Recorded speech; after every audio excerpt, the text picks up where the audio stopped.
In 1995, Kids hit theaters like a cultural grenade. A raw, scripted, but too real portrait of sex, skateboarding, and the AIDS crisis in New York City teens. Some critics called it exploitation, others called it a masterpiece. Fast forward 25 years in the documentary We Were Once Kids asked, who actually got to tell the story and who paid the price? From Disney's secret workaround to the tragedy and legacy of its cast, we're unpacking how a so-called teen shock movie became both a time capsule and a cautionary tale. Welcome back to Rectangles Podcast, Episode 8. I'm Janackeh. I'm Nick. And today we're diving into one of the most controversial indie films of the 90s on its 30th anniversary and the documentary that tried to set the record straight.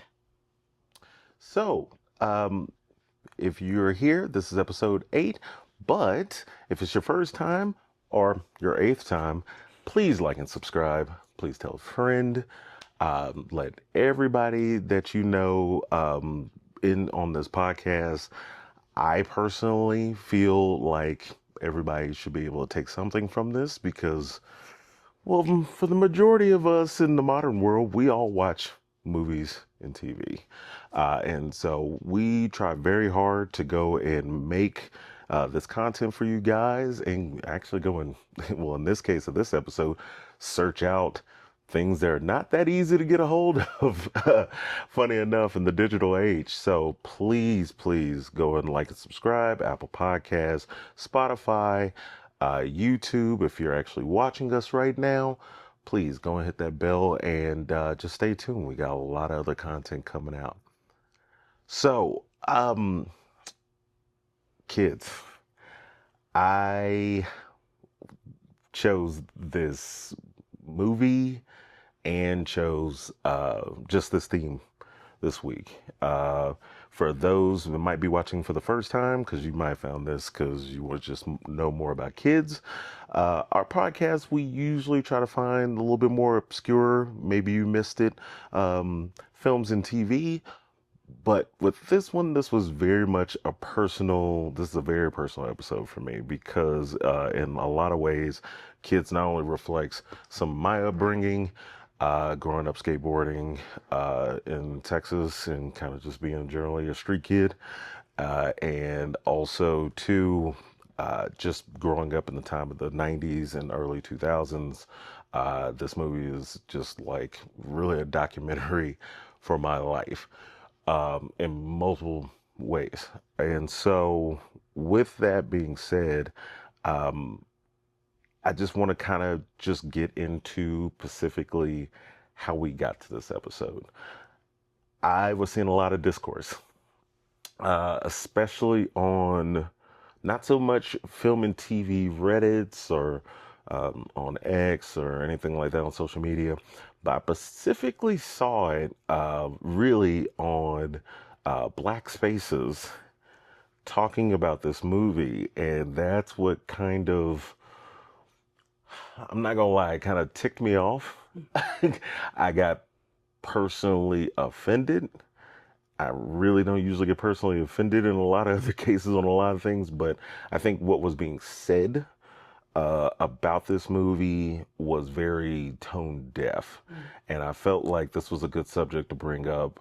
This movie, it also just coincided that it was his 30th anniversary of it getting released in 1995. But then also just to start this whole thing off with, not every piece of content is going to be made for you or made about you. And that's okay. It still should exist. So, yeah, I want to ask the question because we actually watched the documentary yesterday, and during it, he made a comment about what he saw, and I didn't even realize that that is where this stemmed from. So, I want to ask, and before we even jump into the dialogue about kids, what exactly did you see online? So what I saw online was basically, I think I saw one comment that said the movie was demonic.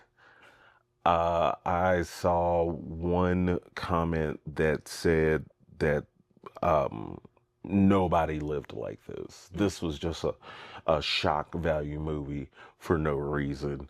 And all the kids, got exploited. More on that later. But then they were just like, this is a vile, nasty film that should have never been made. And also, too, I just saw a lot of comments from a lot of people that were very tone deaf because clearly, much clearly, these folks grew up inside. Like, this was probably their first time actually seeing the realness of street kid life, of like, skaters that grew up skating downtown, not in suburban skate parks. Running from the homeless dudes, running from the cops, trying to like steal stuff to survive. Sometimes, hopping on public transit, all that stuff.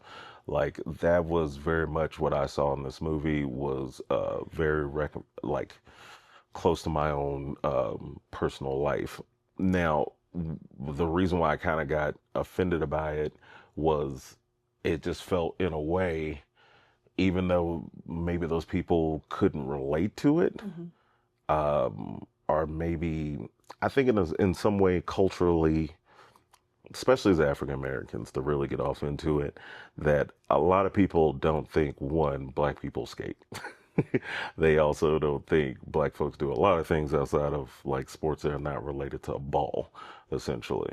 One thing I always kind of had a thing about was the marriage of hip hop and basketball.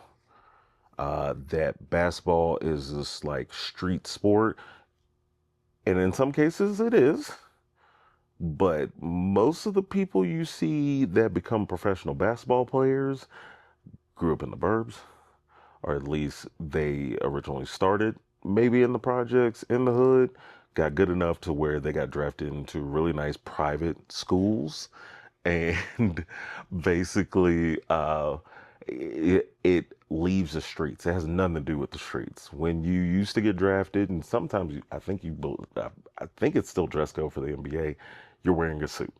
Mm. In skateboarding, it's always in the streets. It never leaves the streets.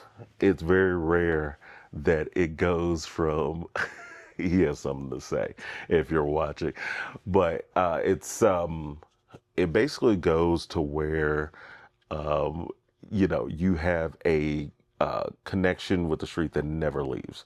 It's all about essentially, to use a very old term, keep it real. This movie is about keeping it real for better or for worse. And I think that's why it's a cult classic. And that's kind of my biggest thing is this is not for the jocks. This is not for X Games. This is not for corporate culture. This is also not really created with I would say there is a morality to this movie in a certain way, but it's not as blatant as a Hollywood major motion film would have been version of this movie would have been. Mm. This had to be an indie movie. This had to be like raw. Clearly, obviously, the people that were involved had a big exposure to this culture to know how to capture it. And so I think it's very tone deaf for the people who watch this movie, whether in the future or even when it came out in 95. I think there was a big cultural awakening of this is the other side of, it's what, 9 o'clock, 8 o'clock. Do you know where your kids are? Mm. This is what your kids are doing when those ads used to run. And so, yeah, I think it was just one of those like, wow, the kids probably aren't all right. Probably need to check on them. You probably need to see what's going on in their lives. And I think this was a window into that. So yeah, that was kind of my big like spill on that, just to start this thing off of how this we got on the subject of this movie this week. Yeah. So yeah, But I know you got some facts. Love some facts. Um, there's some really like cool things about this movie, not so great things about this movie, but the amount of money it made. I know you got some of the numbers Hmm. on that. Yeah. So the movie was directed by Larry Clark, and Larry Clark is also known for um, what were the other movies? It was like Uh, Gummo and yeah, I want to say him and oh, Harmony did Ken Park yeah, Kim Park. was one of them, and then there was another one. But Larry Clark is a very controversial figure. We'll get into that more with the documentary. But the screenplay was actually by a 19-year-old named Harmony Korine, I believe it's pronounced, who, if you see footage of him from back during the time of the movie, he literally looks like 12. Like, I'm not even Yeah. joking. He looks so young. But the budget of the movie was 1.5 million and it grossed 20 million. The cast was largely non-actors. So Rosario Dawson, she was discovered on her stoop at 15 years old. Leo Fitzpatrick was spotted skating in Washington Square. He plays Telly in the movie, which is kind of one of the leads. Um, and he also, like, later on in his career, you might know him from The Wire. He played Johnny Weeks, which was Bubbles' sidekick. They were like the homeless junkies on The Wire season one. And then Chloe Savini is known for this as her acting debut. Mhm. Um, Also, we meet Justin Pierce, Mhm. and who plays Casper, and we meet Harold Hunter, and they were actually just street kids who were skaters, and they were just discovered, and they were just part of a crew, and Larry Clark ended up, kind of like hanging out with them for years, Mhm. just like following their crew around. He was photographing them, he was like recording them, but, they just thought that he was like a quirky, artsy guy until he started talking about a movie. And even I think when he started discussing that, I don't think at the time they took him seriously until it like really became a thing. But we'll get into more of that later. The film, so one of the things about it is at the time a lot of people were like, oh, this is just like a documentary and it was improvised, and it was actually very scripted. It was a scripted film, it was a cast film. They had to audition and go through all of those official Yeah. channels. Not SAG though. Right. It was rated NC-17, Mhm. which was a pretty big deal at the time. Mhm. Um, so like if you could not see the movie, unsupervised if you were under 18. Mhm. Um, and the other thing, so it was actually released by the Weinsteins, and they released it they had to actually create Shining Excalibur films to sidestep like Disney's policy of the films having to be rated. And so that's how they were able to release it unrated, but it was under like a Disney umbrella. So technically, you could kind of call this a Disney film. um, Which is really weird on that yeah. because the Weinsteins are Miramax, Mhm. and Miramax also, released like Kill Bill and pretty much every single Tarantino film, which almost sometimes straddles that line of being a little too much to be R. Mhm. And it's kind of funny that I guess because this movie was so early in the Weinstein's like production career, that they were more like beholden by Disney than once they started making money later on and they could release whatever they wanted under Mhm. their own imprint. So it was very interesting of how like in Hollywood, like everybody has a genesis, and the fact that like kids made that money that essentially also led to Well, the other things with Weinstein, but also Weinstein being able to, kids probably finance other movies Mm, going forward. And if it wasn't for that indie darling like circuit of probably Reservoir Dogs, which was pretty close around that same time too, hmm and that's what probably built the empire, I'm sure, for the Weinsteins mm, that early. Yeah. So it's pretty interesting. yeah. So like, just my overall, I guess, take on the movie itself. So Mm. we rewatched it yesterday and rewatching like at first I was like, I feel like I've seen clips of this, but I don't think I've seen it all Yeah. the way through. But after we watched it, I absolutely have seen it all the way through.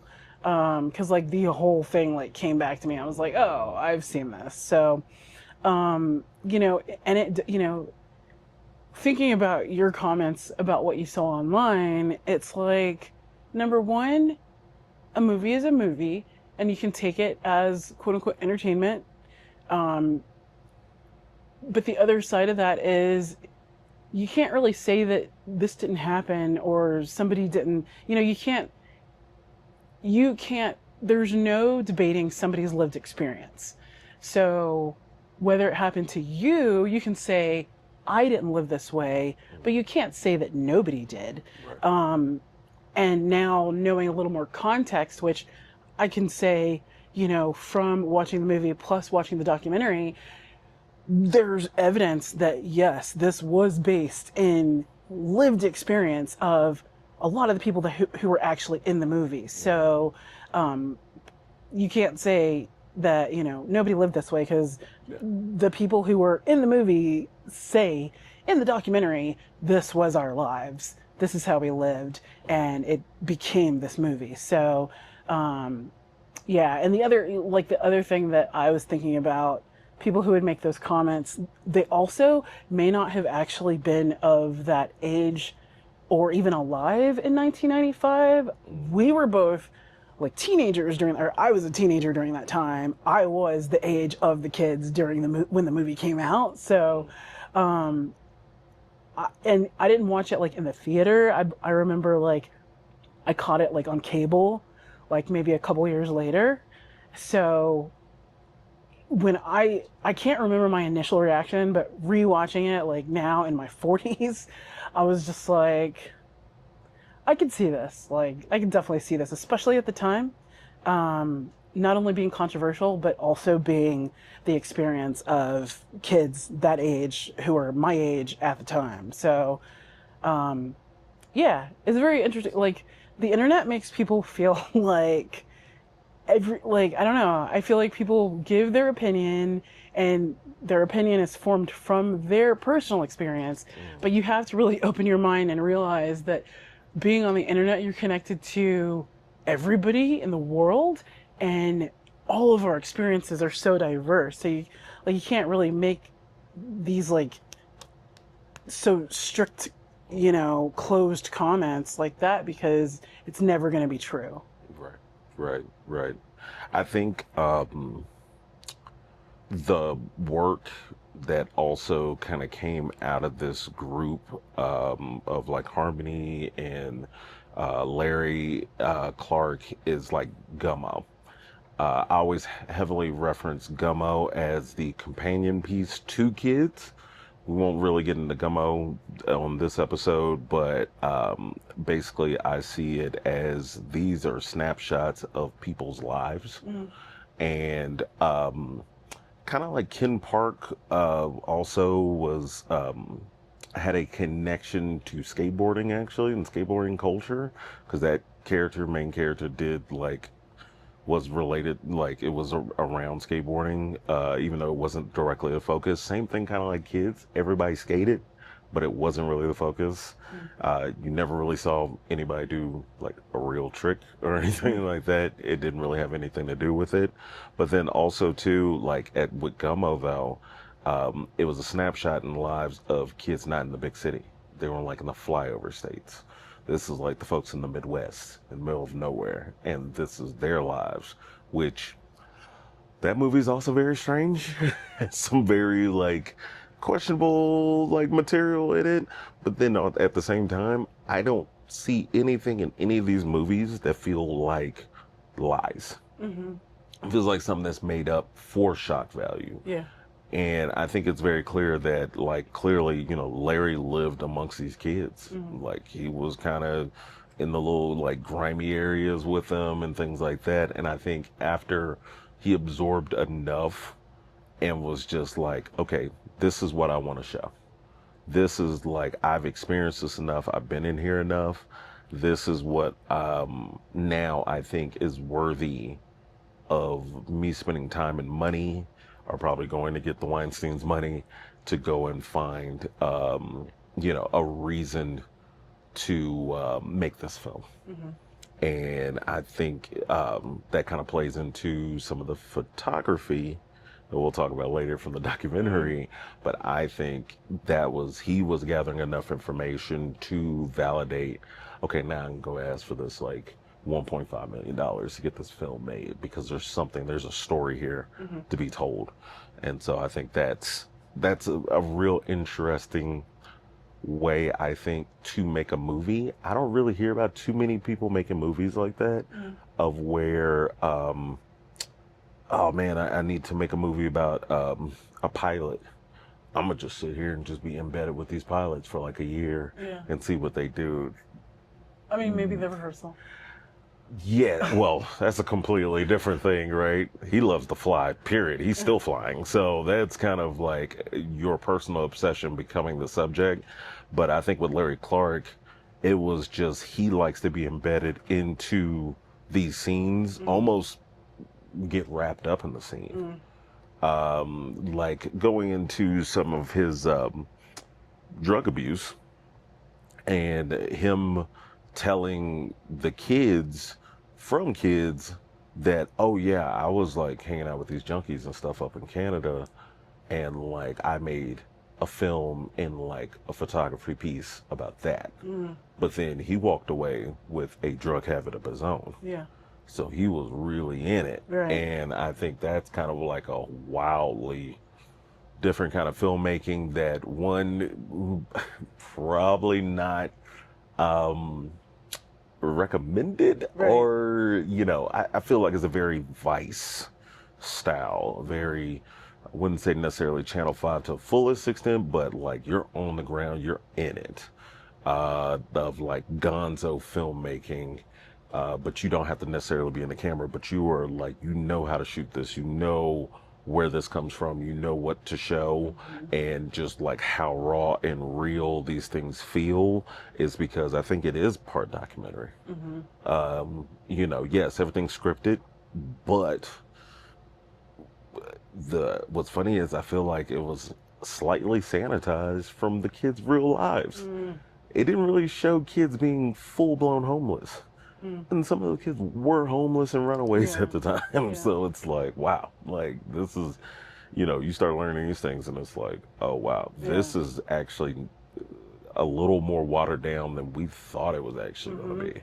And I mean, if you really think about it, the only shock of the movie was sexual, because you could say quote unquote drugs, but the only drug that I remember being shown is weed. Yeah. Which, fast forward now 25 years later, and weed is legal in certain states. So it's like, that's like, on this side of things, we're like, that's not a big deal. Yeah. Now, given some of the kids were close to, 13, 14, but let's also be real, folks. Come on, man. Yeah. Like, come on. Let's stop playing here. Most people's like drug experiences start in like middle school on average. And so I think that was very important to show. It wasn't a Seventh Heaven special episode. Right. After school special. And it was the after school special where, Carlton takes too many speed pills. It's not a clean wrap up. Yeah. It's not a happily ever after. And I think that also is very controversial when the bad guy wins, when the good guys die, when you have just a resolution that just doesn't feel like when you're coming out of that dark room, aka the theater, and you're just like, wow. Left with more questions Yeah, than you're left with more answers. questions, or sometimes, and I love them at times, where the movie stops. Yeah. Really, kids, the movie just stops. Yeah. It doesn't have a real resolution to No. it. It actually is like, oh my No. God, what's coming next Because now? like honestly, like the whole premise, Mm. when you're thinking of like Chloe Savini's character, Mm-hmm. like what she's trying to do, Mm-hmm. it doesn't happen on screen. No, it You can doesn't. assume that it happened later that same day, Yeah, because she's trying to tell somebody something and she's Right. trying to find them, and right, she gets close, right, but not quite. right. So you assume that, you know, that conversation did happen, but you don't see it happen. Right. But like the whole movie, you're kind of like waiting for that to happen. Yeah, I mean, there's a lot of like assumptions that can be made, but like nothing's like wrapped up clean at all. Yeah, And then, and you know, going, you know, kind of like wrapping up the discussion about the movie and moving more into the documentary. Well, before we move into the documentary, you know, I just want to say, so like me, while I was watching the movie, because we watched the movie, then we watched the documentary, and watching the movie, in my mind, knowing that we were going to watch the documentary that came out in 2021, I was thinking, I wonder who's going to be featured. I wonder what, you know, where they are now, what their lives are like. And like, I was kind of like looking at certain characters and wondering, you know, is this person going to show up? Is this person going to show up? And I was also wondering, like, you know, the things that you usually find out with documentaries, like years later, about what happened, like what like secrets are we going to find. And I will say that after watching the movie, then watching the documentary was a lot. A lot was revealed and uncovered and explained. Just a lot of context, especially if you didn't see the movie like in its original run in the theaters in 1995.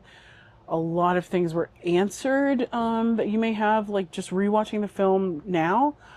And I mean, just before we even go into it, I would just say highly recommend, if you've watched that movie, to watch that documentary, find it, and it's well worth, even if you have to pay to rent it or whatever the case is, it's well worth it. It's called We Were Once Kids, and just a lot of context and a lot of things that you might want to know about the film from that documentary. Yeah. And before we get on the subject, fully on the subject of the documentary, I do want to go and put a bow on kids. With kids, you will not find this on iTunes. It is not on Netflix. You are going to have to find this film since it's stuck in a weird limbo. And I did a little bit of researching on why you can't traditionally find it in this digital era. It's because of a lot of licensing issues. I think even some of the music actually holds it back. And then also because it's somewhat tied into, well, one, it has an NC-17 rating. That's not typically something that most online distribution channels, you don't really see NC-17 on Netflix or Hulu or even iTunes or anything like that. So it is very hard to find those films. So that means you might have to bust out the DVD player. You may have to even put on an eye patch and find it on the internet. And I think that's just kind of cool, to be honest. Yeah. Like, you know, I'm nearly 40, and I still think it's cool that we just have movies that are just that raw. And it's not. What's crazy is, I don't think kids necessarily deserves an NC-17 rating, because By today's standards, or Oh, The 1995 by standards. either standards. Okay. Anybody who's seen an 80s movie that's supposed to be PG-13 but has Yeah. full frontal nudity in it still, and a couple cuss words that actually wouldn't clear was it the MPAA now? Yeah. We've moved the goalposts a couple times in culture. Yeah. A couple times. And so, children smoking weed, what, mid 90s? Pineapple Express, any of these major motion picture films, I think money has something to do with ratings, to be honest. I think some things can be paid off. I think if Tom Hanks wants to say the F word and Tom Cruise wants to say the F word, We'll allow it. we'll allow it. Or even in some cases, if Samuel L. Jackson wants to at least say the F word a couple times, We'll allow it. we're allowed with it. And nobody bats an eye. Yeah. But then at the same time, let some little unknown kid from the street say it, then it's like, oh, well, I don't know. This is a little much. When honestly, them kids gonna say it all the time, whether the camera's there or not. Yeah. Trust and believe, okay? And so, with that, yeah, typically we would like to go and tell you where to find it, but you're gonna have to go and do the legwork on your own. More than likely, maybe you have already watched it and you're just trying to see people talk about it. Well, hey, you landed at the right place. Also, too, if you haven't went to see it, I highly recommend it. It's one of those films I feel like I would want nearly everybody to see. Because it's a slice of life. It's almost like a time capsule. This is before cell phones. This is before Find My. This is before Social media. kids. Yes, for social media. Texting. This is really Yeah. like before video games got really good. Yeah. And you Because were stuck in the honestly, house. one of the things, the whole thing about the movie, it could have been a text message. Oh yeah. It Oh, could have been a text message. for sure. I mean, it shouldn't have been a text message, but it could have been a text message. honestly, if this was in a major city that didn't have a serious good cab system, well, I was just really watching because it's before Uber. It's a New York story because the fact that Chloe could just a lot of her scenes is riding taxi cabs. Riding in a cab. And like just openly getting in cabs, and she's underage, and it's like whatever because it's New York in the 90s. That's a very New York thing for somebody who grew up in the South, where we like you had to call a cab. Yeah, you had to plan and ahead. it took like yeah, 2 you hours. couldn't just go outside and just hail a one. cab. 'Cause Yeah, there's not going to be one out there. not at all. And so then You got to call. You got to wait. You got to be out there on the curb, ready to go. and then you got to be an adult. Right. So many yeah. things. So many things. And so and we see payphones in this movie. Oh yeah. We The see fact that payphones. Casper's using a payphone. There's so much crazy like stuff. Chloe's using a payphone. Yeah, Chloe's using a payphone, and so yeah, it's such a time capsule of like, wow, this is only like 80s or 90s type of film. Because if this was 2005, totally different situation. Right. Yeah. Oh man, like yeah, like them shoplifting. Way easier to do that in 95. Like especially it's crappy as they shoplifted in that movie. It was blatant. Like versus like having 4K cameras everywhere that capture every angle of this whatever, the 7-Eleven, whatever it may be. I mean, also, like, not to get in the weeds, but you kind of think about also, like, neighborhoods and how they were back in that time, where it's like New York was the still shop, kinda wild. the corner shop owner is gonna expect some kids certain to, level of, and they're gonna be okay. Yeah. Whereas today, you're gonna get the cops called on you, prosecuted, the whole the book thrown at bodega is you. like almost a corporation. Yeah, Like, so they're like, shareholders. I even thought about that when we were watching that at the time. It's like, well, they probably account for you know, the neighborhood kids being the neighborhood kids, and they're going to steal a certain amount of Yeah, they know those merchandise kids. every month. So that's kind of like factored in. Yeah, definitely. But yeah, that's kind of our cap on kids. We're going to take a quick break, and we'll see you right after the break. In 2003, I had an idea to make a company where me and my friends would make whatever we wanted and sponsor ourselves for our skating and hobbies. The word emporium came from having a dream, where my ideas that ran through my head throughout the day would be sitting on an endless shelf in a store-like setting. A store of ideas, like an emporium. With an eye, of course.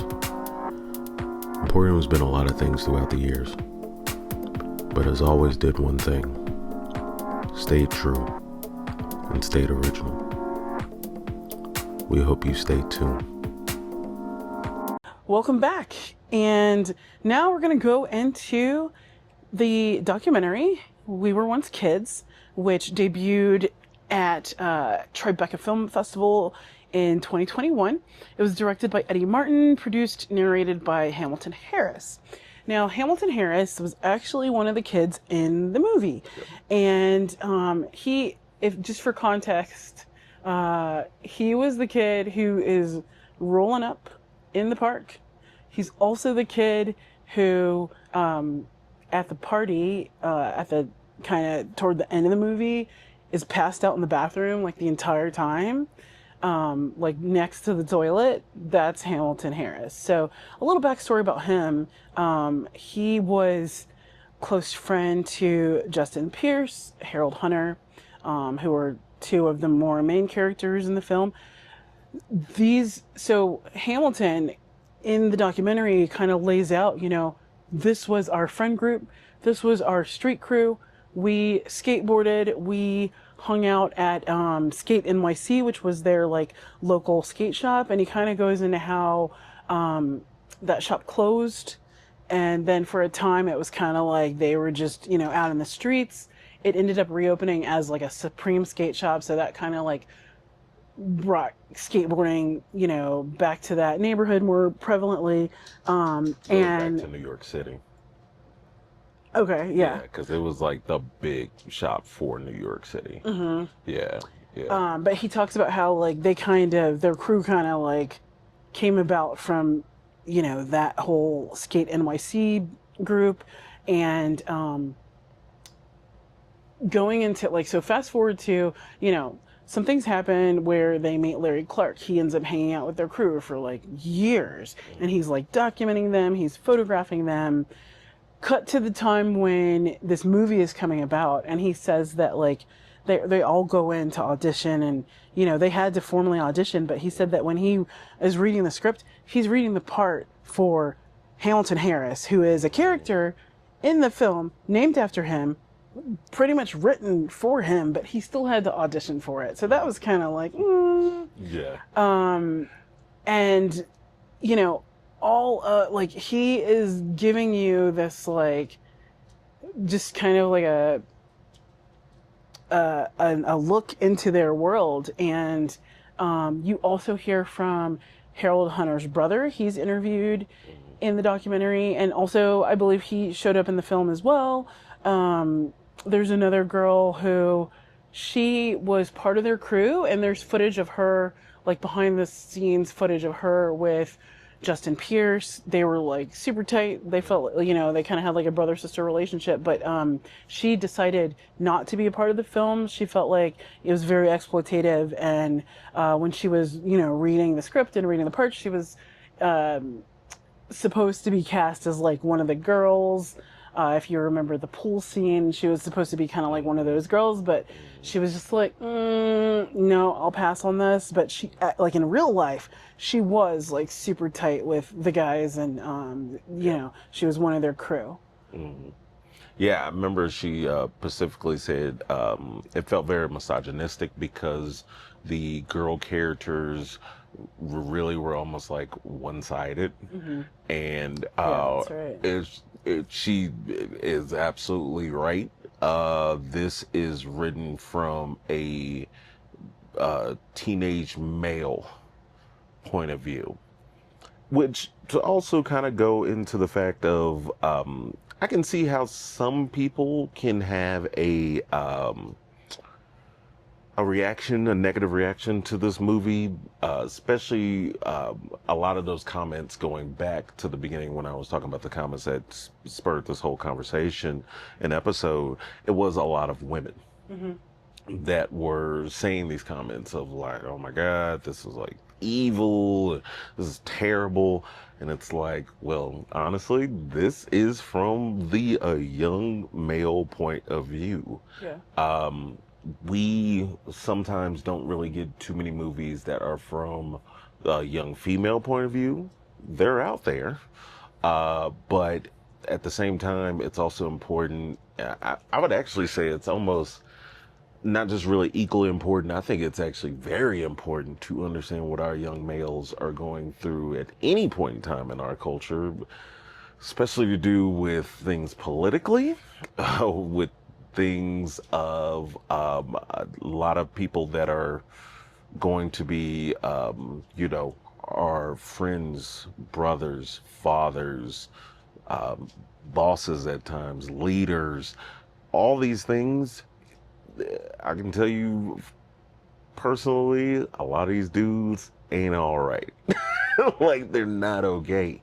And there's a lot of pressure to be a young male in society, just like there is for women. But there's a lot of unsaid pressure that comes from not even sources that people even think about.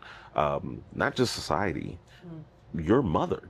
If you grow up in a single parent household especially like your mother and you're a boy, I'm gonna be flat out honest with you. There are things that women expect out of men as their partners, and maybe as their parents, like a daughter to a father. But that is not the same things that are needed by boys from their mothers. But women aren't going to know what to give their sons to have them mentally be okay. It's not on the level of, you're a man, you need to protect this house. You're a man, you need to do this. But okay, you're telling me what a man is, but you're not necessarily give me fully the whole picture of what a man is. A man is supposed to care. A man it also protects, but a man is also needs to be able to understand his feelings and accept feelings from others. Those are those important things that can be missing in that context. And I think that is actually the core of kids. These boys were empty and they were filling that hole with something in real life and in the movie. And I think that was that's a big centerpiece into Justin Pierce. And also even his character Casper. They both were missing something, and that's why he's Casper. And he did that so well. And I think those type of deals and those type of things are just as important 30 years ago and even before that as they are today. There's a big male, especially young male, epidemic of them not knowing where to place anger for society and what things that might get pushed on them, things that they're told what to be, they're told what not to be, and the spectrum is there. We should be encouraging our young men to explore that spectrum of everything, sexuality, of respectability, and self-respect of themselves, so they can share that with the world. And I think if you allow some of these young men that get these negative things and these radicalizations that happen to these young men online, this is where all this comes from. Unfortunately to say, this is where a lot of these, political violence comes from. This is a lot of where just a lot of violence actually comes from in this country is because we don't take mental health seriously. We don't listen to the youth enough. And then we don't have adequate resources for when we even identify that somebody might be a problem. It's still a hard wall of not only getting that person who sometimes screams for help, Hmm. but then also sometimes somebody can get a hold of you and tell you, hey, you know what? I know where to go and place your anger. This is the reason why this is happening to you. Hmm. This is why this is. And how are they supposed to know the difference? Hmm. And so when seeing this movie and this documentary as an adult and somebody in 2025, you're like, wow, this is. I've been seeing online. We have an Eminem problem. We have an Eminem hole in society, especially with white men.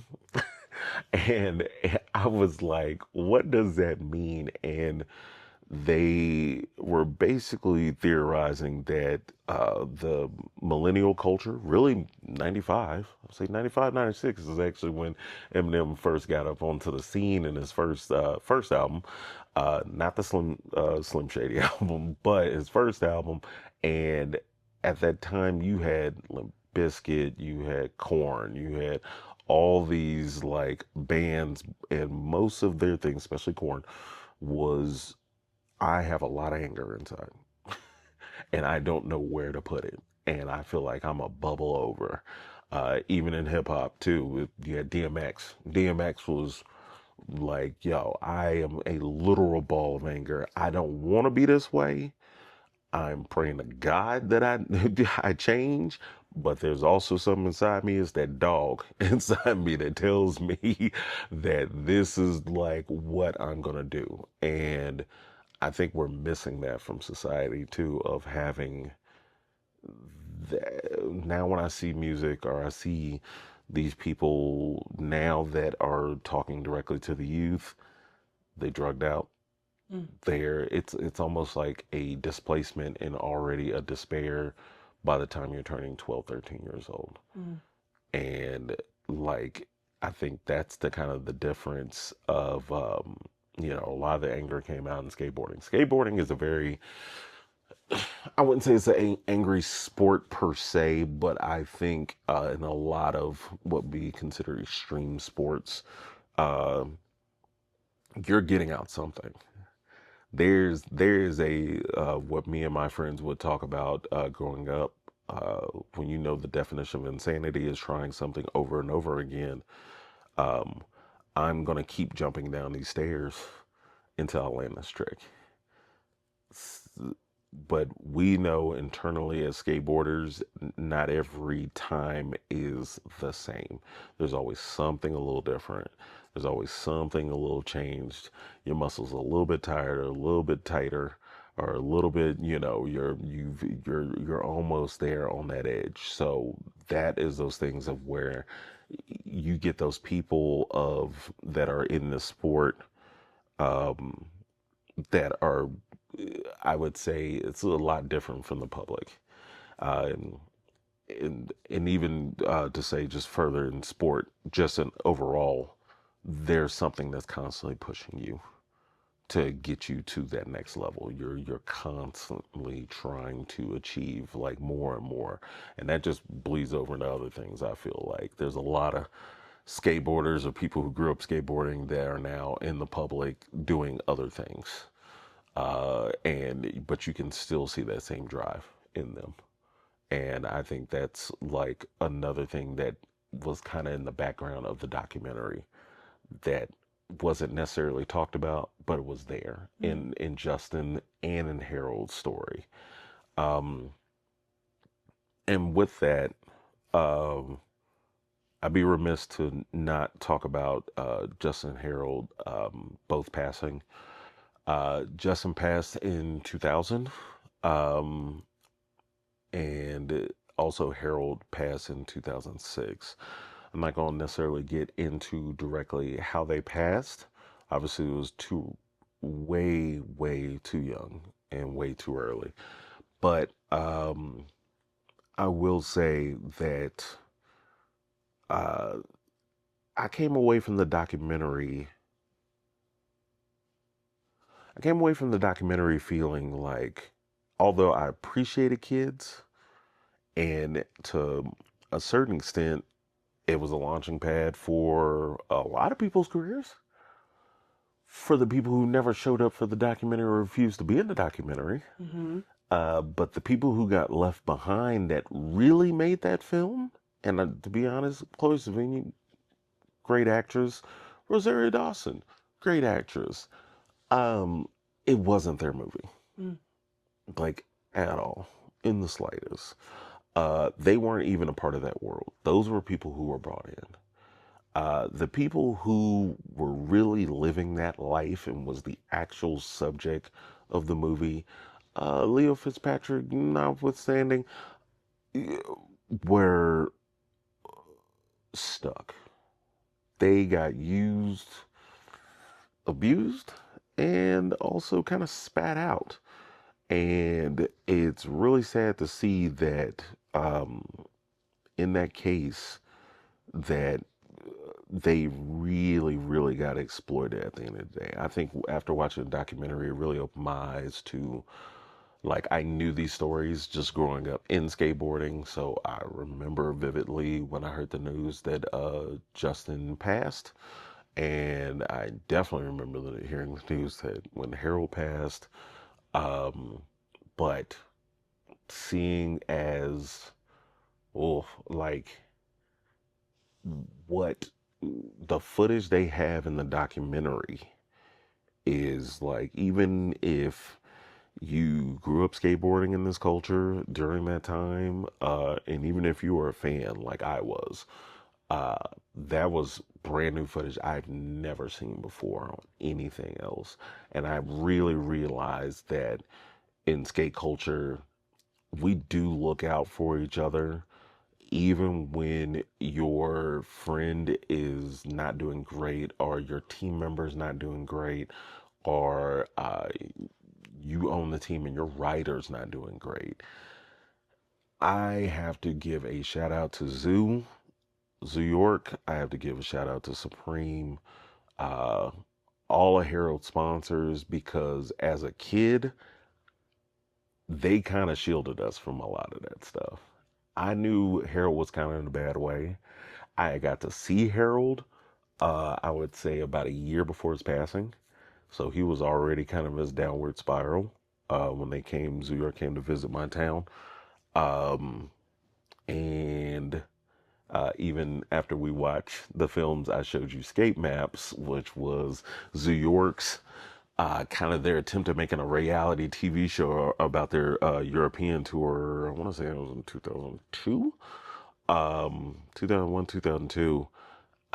You see Harold in it. Harold's already kind of in his like, okay, this is not gonna work out for me, and I'm not really where I was in skateboarding, so he's kind of a has been, and they're just kind of keeping along because, well, legends never die, but also you don't never want to see your legends in a bad way.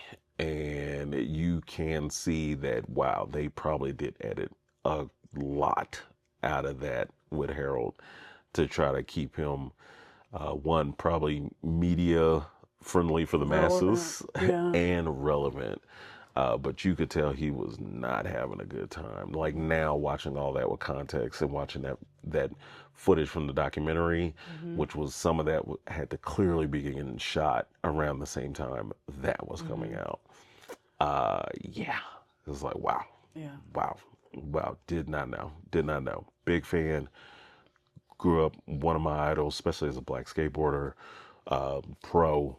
Um, yeah, definitely us as kids did not know it was that bad. So it was a big shock when he passed. And you Hmm. were like, whoa, he's doing hard drugs? I didn't know that. Like, I just thought he was just getting drunk every night, which was not great neither. But yeah, Yeah. yeah. And so one of the things when I was watching the movie, I was again knowing that we were going to watch the documentary next, I was thinking about some things that I would want to see in the documentary, and one of them was, oh, I want to hear a story of how this film like changed their lives for the better, knowing that they were street kids, knowing that some of them were homeless, that they did not have any money, that they were, very impoverished. I wanted to hear, that story of like success and where this led to. And, sometimes the fame or the success or the money takes you down another road, but I at least wanted to hear that they got out of that initial impoverished state. Well, when we watched the documentary, the opposite was true. I was very disappointed.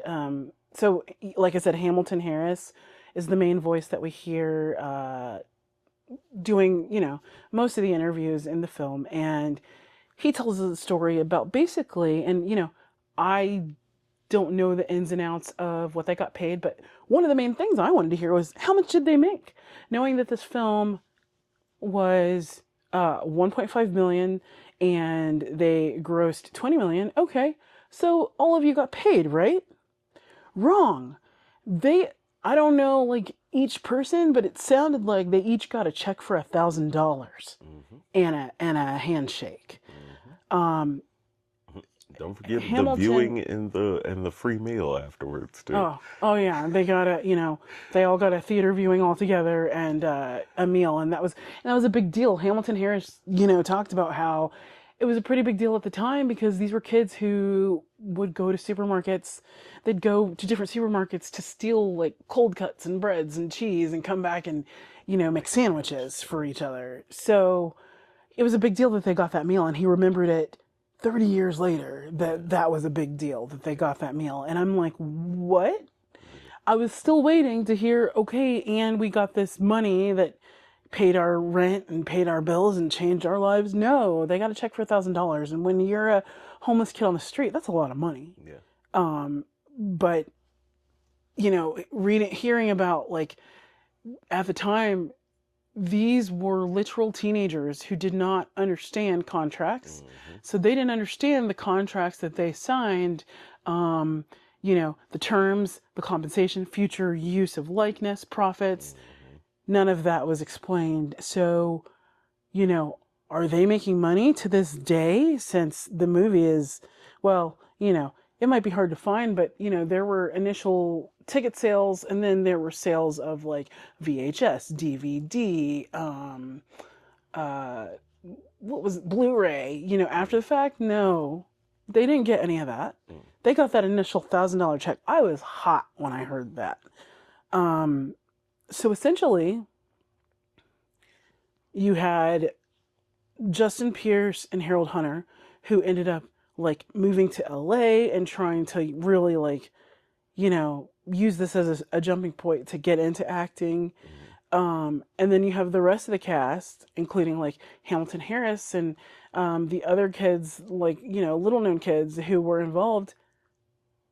They ended up still on the street, exactly where they were. Even though they were well known, they would go around New York City and people would like recognize them, but that was it. They didn't get any kind of compensation for their likeness, and essentially being exploited in this film. So like there was one scene in the documentary where Harmony and Larry Clark are on a panel for one of the film festivals, and Larry Clark is very like argumentative, and they're asking him questions, and they're asking very valid questions, two in particular. One was, were any of the actors underage, essentially? They didn't ask that outright, but that's what they were asking. And the answer was yes. One of the 12-year-old kids, there's a scene in the movie where you'll see these 4 little boys lined up in a chair, smoking weed, and one of them is in the documentary, and he tells you, oh yeah, I was 12 at the time. Nunez. And the very scene at the end, which they talk about it as well, where you see him on the couch sleep, he said, I was really asleep for real. Yeah. Like, Yeah. that was not scripted. I was asleep and they just filmed around me and Yeah. you see it clearly. Because he was a kid. Yeah. And all of those boys that you see there, they're all clearly underage. Yeah. And so Larry Clark was like avoiding that question. They were clearly underage. And then he asked another question like, are these real drugs in the film? And, you know, by drugs, we're talking about weed. Yeah. Yes. And it's clear that it was. Like, but they try to like avoid and sidestep the question. And it's like, so, you know, with these kids who were clearly exploited and all they got was $1,000 check and a good meal, like that just really, that was upsetting to me. Which also too, which comes into mind, just because I knew all four of those kids on that couch, all four of them ended up like being either pros in skateboarding, or because that scene's actually classic in skateboarding because you got to see these pros that ended up like being really big deal to me in the 2000s growing up. This is like them when they were like babies, clearly. And so that's interesting too. Now, to kind of go into a part, and that's why I was kind of telling you, Nick, which is the little young kid, backwards hat, little white kid in the film, and they're kind of asking him like, "Hey, are you a virgin?" I met Nick Nachman in real life. Nick might not never see this, but Nick came to our town with the Gold Wheels team, which Stevie Williams, all them owned this. But Nick was a legend in skateboarding, not only from that scene, but being from the San Francisco scene. So one thing that's kind of interesting about that scene is all four of those kids are from San Francisco. They're from the San Francisco skate scene. Okay. It just so happened they brought them into town, and they also did some filming outside of New York. A lot of people don't know about that. But majority of it was there. They flew those kids in because they were actually riding for some of the East Coast teams, or, you know, they just kind of really had a connection. Jefferson Pang, which it's kind of the, you know, kind of stocky little Asian kid that has no shirt on majority of the film towards the party scenes, ended up being the team manager for Zoo York in the 2000s, and he was really big on the New York scene. Peter BC, big time pro on the New York scene. So a lot of this has real deal pro skaters from that time, like heavily in this film. And so going back to kind of my Nick Lockman story, me and one of my friends, Nick, so it was three Nicks in this gold QX45. And we asked where, you know, he asked us where we could procure some things. And we helped out the team go and acquire those things because we were the real life version of those kids. And it's funny that I was sitting there talking to them because we went back to the team's hotel room, hung out with them, and basically I straight up just brought up kids to them because I knew the film already by then. And I was just like, dude, how was it? Like, you know, like, y'all do that for real? Like, were y'all like really with them, you know, teenage boy questions as into a now adult that went through the same thing. And yeah, he was just like, yeah, man, my mom just so happened to just kind of let me do this thing. She was already kind of used to me being out because I was going on tour, skateboarding, and all these things. So when I did it, we didn't really think that this was going to go anywhere. He was like, honestly, I felt like it was just like, yeah, it was a bunch of cameras and stuff there, and it was a director. But I didn't know if this was like some kind of interesting skate video. I didn't think this was going to be really a feature film. So he was like, yeah, I was just chilling. I was just happy to be there. I didn't know. But yeah, he was, I think he was 14, 13. Like he was one of the older kids on the couch. Another thing that really stuck out to me too, just knowing in skate culture, you have the little black kid on the couch on the left, LeVar McBride, who's also his younger brother, Marcus McBride, both skated for DGK, all of that. great skateboarders, legends in San Francisco. Um, he says a line that I think at the time didn't really stand out when I was watching as a kid, but he said, "Hey, I smoke until I hallucinate." Oh yeah. Unfortunately, um, shout out to LeVar. I hope you're doing well, brother. I really do. Um, it kind of does that line ages like milk, considering that LeVar had a, oh my God, he was what we really kind of consider it. Sometimes in skateboarding, you have like this boy genius, this little kid that can outskate the grown folks, doing insanely tricks that usually are kind of ahead of their time. We've had it with Guy Mariano, which is one of my favorite pros, LeVar, where you have this like little 12-year-old that's doing big man tricks and also doing just really advanced tricks of like almost getting a generation ahead of them. And LeVar was one of those folks of where he showed really great promise around this time, especially actually shortly after this film. Let's see, it's 95. Yeah, shortly after this film, he skated for the company Blind, and they had a video come out, and he was pretty much like the breakout star out of that video.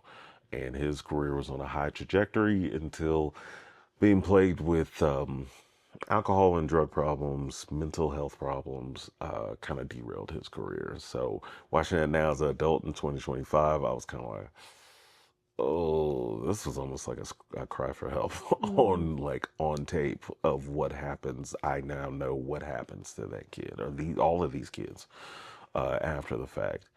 And so, yeah, it's it is kind of hard to reconcile with um just what happened to everybody outside of like what I said, the outsiders. Everybody who was the outsiders to this group or to this connection of these folks uh, did insanely well for themselves. Mm-hmm. And the core group of the actual street kids unfortunately got left or returned nearly back to the streets. Mm-hmm. Yeah. So yeah, it's kind of sad to say that I am a little torn with this, watching this as an adult, um, and watching this in now the modern context we have. But it's still very important. Mm-hmm. At the end of the day, the documentary is even more so important. Absolutely.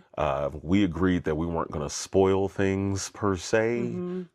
It is But a at the must watch. end, there is a bombshell that you find out about. Yeah.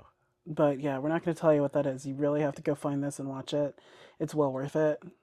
I will say, as somebody who was connected to this movie, not only from a cinema angle, from the skateboarding angle, from knowing and meeting some of these people in real life angle, and living some of this movie, the end of this documentary, it had me crying. It really had me crying because it was, oh, like it was a just out of left field Mm-hmm. of where you're just like, wow, oh my gosh, what could have been, Mm-hmm. what should have been, Mm-hmm. and that hole that I said is missing in these young people's lives, Mm-hmm. and how decisions from other people, Yes. decisions from outside forces. Mm-hmm. So not only the home, outside forces, kind of everything failed these kids. Mm-hmm. And affected them. And affected them deeply, where they're still running with those effects and To this day. to this day. And so that does kind of give a moment to kind of plug the extended version of this video. So on this channel, we generally like to relatively be clean. This is typically something you can play with the kids, with the family, play at work without headphones. Still wear headphones, please. But typically we try to be very family friendly in a way, even if we're not covering family friendly content, because we just want this to be as accessible as possible. On the flip side, I did have some recordings and interviews with some of my friends that grew up, lived in this culture, and that's going to be on our Patreon. So we're finally going to have some Patreon content. And from there, I think we're going to start having the ball rolling on having a little bit more raw conversations, getting a little bit more in depth and into the woods on things. Typically, with these episodes, we try to keep them to about an hour. So it's clean and you can go about your day. We're not going to hold you all day. But in some cases, we do have to have a 3 hour conversation about some of these things we cover. That's going to be the future of the Patreon, where you're going to get way more in depth. And at times, you will probably see these episodes that we release on this YouTube channel first. Yeah. So if you want to be first to that content, by all means, subscribe, become a member. We'll also have other things, of course, as well. Like we do have merch. Obviously, I'm wearing a Emporium shirt right now that just got released. Pretty proud of it. And we're also going to have more Rectangles merch as well that leads into that. So with that being said, become a member. Of course, check out our merch, emporiumarts.com. And also leave a comment, like and subscribe as usual, as we always say, and let us know, what you like, don't like, what you would like to see, any other cult classics or deep cuts that you would like us to cover and watch. We're definitely open to that. Absolutely. Now, we're going to go to a break. We'll catch up with you in a second.